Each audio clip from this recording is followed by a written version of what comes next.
Now, the British lawmakers have crushed Prime Minister Theresa May's Brexit deal, again pushing UK into deeper crisis. The British lawmakers have voted against May's Brexit deal by 149 votes. The lawmakers will now vote on whether Britain should quit the European Union without a deal or not. The European Union has warned about the risk of a damaging no-deal Brexit and has made it clear that there would be no more negotiations with London on the divorce terms. The vote has now put UK in an uncharted territory with no obvious way forward. Speaking after the vote, Theresa May stated that she remains committed to delivering Brexit and leaving EU in an orderly way. Speaker, I profoundly regret the decision that this House has taken tonight. I continue to believe that by far the best outcome is that the United Kingdom leaves the European Union in an orderly fashion with a deal. And that the deal we've negotiated is the best and indeed the only deal available. But, Mr. Speaker, I would like to set out briefly how the government means to proceed. 2 weeks ago, I made a series of commitments from this dispatch box regarding the steps we would take in the event that this House rejected the deal on offer. I stand by those commitments in full. Therefore, tonight we will table a motion for debate tomorrow to test whether the House supports leaving the European Union without a deal on the 29th of March. The Leader of the House will shortly make an emergency business statement confirming the change to tomorrow's business. This is an issue of grave importance for the future of our country. Just like the referendum, there are strongly held and equally legitimate views on both sides. For that reason, I can confirm that this will be a free vote on this side of the House.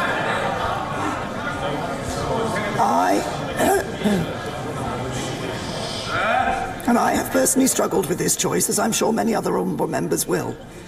I'm passionate about delivering the result of the referendum, but I equally passionately believe that the best way to do that is to leave in an orderly way with a deal. And I still believe that there is a majority in the House for that course of action. And I'm conscious also of my duties as Prime Minister of the United Kingdom of Great Britain and Northern Ireland, and of the potential damage to the Union that leaving without a deal could do when one part of our country is without devolved governance. Labour leader Jeremy Corbyn once again pressed for a general election and for the Labour Party to take over negotiations with the EU. The Labour Party has put that proposal, and we will put that proposal again, because the dangers of what the Prime Minister is proposing are basically that she carries on threatening us all with the danger of no deal, the danger of that, knowing full well the damage that will do to the British economy.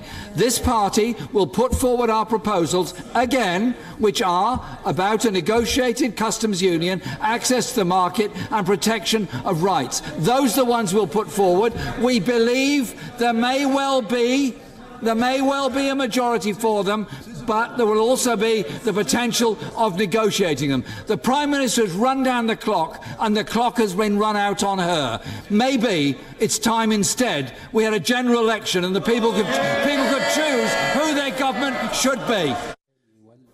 European Commission President Donald Tusk expressed his regret at the result of the vote and said that EU had done everything possible to reach an agreement. He also noted that even if the UK voted to rule out a no deal and requested an extension to Article 50, a delay was not a given, as it would have to be considered by the remaining 27 EU members. Our London Bureau Chief Mandy Clark joins us more from London. And let's quickly go across to Mandy. Mandy, how large was the defeat for Theresa May and what lies ahead now? It was another crushing defeat for Theresa May. It wasn't as historic as that January defeat when the deal was first presented to the House, but it was very large. And we saw signs of that early defeat in the day when legal minds came up and said the deal she's put forward doesn't really represent the legally binding changes that she had promised. That was enough to convince Brexiteers and also the DUP, that's the Northern Irish Party, that she needs to support her deal, to simply say no. And without their support, that there was no real way this deal could pass through Parliament.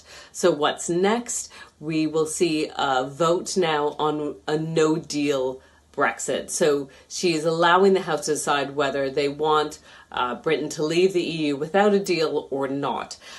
She says it's a free vote, so MPs can vote with their conscience. She says she herself is going to vote that Britain should not leave with a no deal, that they should have an orderly exit. And by and large, the House agrees with this.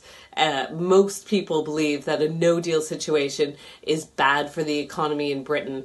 So in all likelihood, we will see the House decide that they do not want a no deal situation.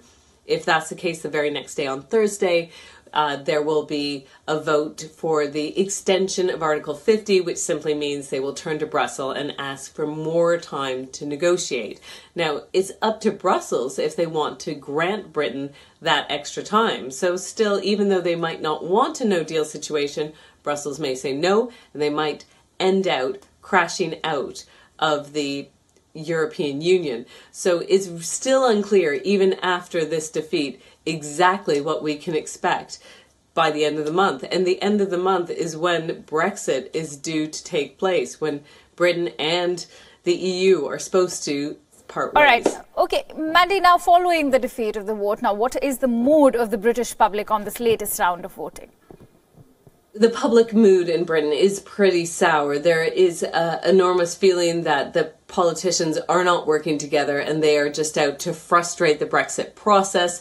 They don't really want a deal. This is more about personal politicking rather than the benefit of the nation. So there's an enormous level of public frustration about how this process went. Many people question, how did we get to this situation with just 17 days left in the Brexit negotiations? They had a solid 2 years to come up with the terms of a deal to leave the European Union. This is not even trade talks we're talking about, just the agreement on the divorce settlement. They can't manage that. That's really frustrated the British people. Whether you're a Remainer or you're a Brexiteer, both sides feel that they've been disappointed by the politicians and have lost faith in this process.